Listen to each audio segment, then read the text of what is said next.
just broadly, I'd like to hear from you both about just why you think that is to date. So perhaps Christian, can you start us off? Yeah, got to.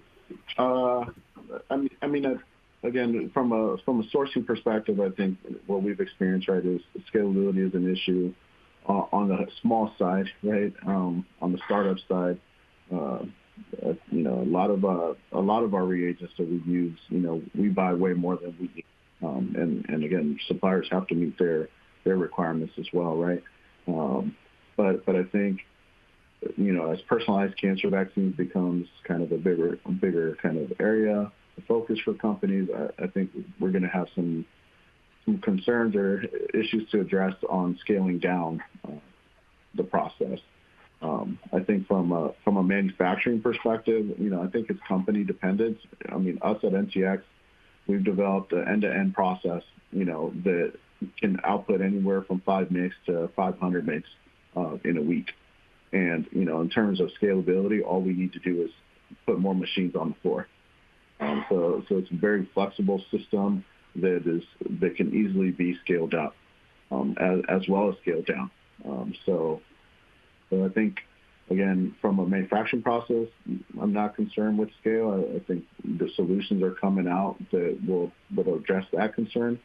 From a raw material perspective, that's where I'd have the biggest concern and the concern is not availability of material, is the impact to smaller companies, right? If you're having to buy small quantities, but to you it's in bulk, that investment, what's the impact to your company? You're having to put all this money in up front, and especially smaller companies that can get quite expensive. So that to me is where the concern is in terms of scalability is, once you're ready to scale up, the partners are there and they're ready to support. It's on the scale down side that, when you're starting out, what's going to be the financial impact of that. Fair. Okay. Joe, I'd like to ask you the same question, from your perspective broadly, what are sort of the real issues when it comes to scalability? So on our end, I haven't, we haven't really had a major problem at Strand with scalability. Put a lot of effort into the internal development of the process, and a lot of rigor goes into the understanding of the process and process development.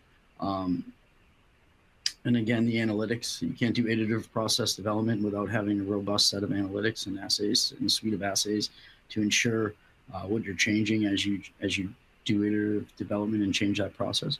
I think the biggest problem is that, again, I've said this before, but if you don't plan for the end at the beginning, then it's likely you will fail. Using high quality materials at the beginning, I think, is in early research stage or as it moves into PD, I think is really important. It gives high quality material as well as shows what the process will actually look like in the future. So identifying those vendors that make GMP grade material, trying to get your hands on some of that, testing that against research material, and showing the differences if there are any or if they're not. That's really important, thinking about the technologies that are being used and the ease of use at scale. Historically, reverse phase had been used to make high quality mRNA in the past. That is a bear to scale up, especially fractionated reverse phase. That's just an example of something that looks reasonable at a small scale, and then you actually need to build an explosion-proof facility because of all the solvents and all the reagents that you're using. And again, there are other ways to do it that are much less challenging or aggressive, and it's really putting the time into understanding what your process needs, what your target product profile looks like, what you need to achieve for the mRNA and the subsequent DP drug product to hit that, and then kind of almost building backwards and thinking about it from the beginning. because there comes a point where you hit a cliff and there's nothing you can do. You wish you had more time at the beginning, and there's not enough time to do some of those bridging studies or to go back and think of things that should have been considered at the very beginning. Sure. Okay.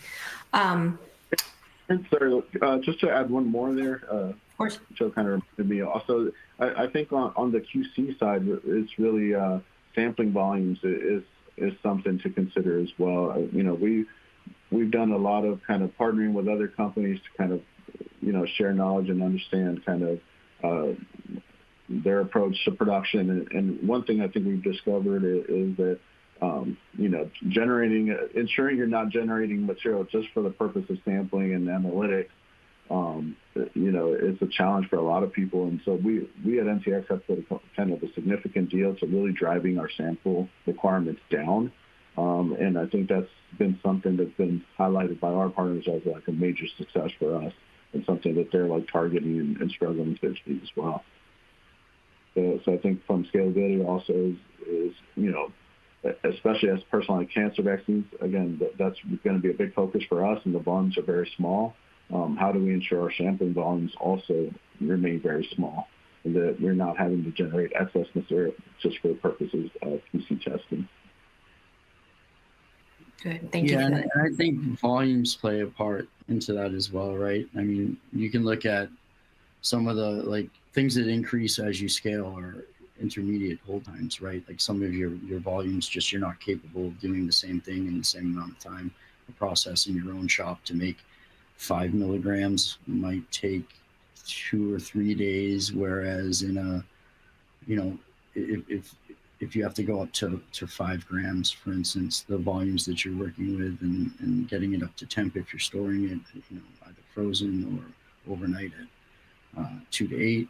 These are all things that must be considered, and that's really some of the biggest things that we had seen was just considering the hold times and how you break up a process that maybe is easy to make a couple grams on the bench, but then when you scale into, you know, 10, 20 grams plus, there's considerations for both the drug substance and the drug product, and yeah, and at that scale, much of the material is lost to release testing and stability.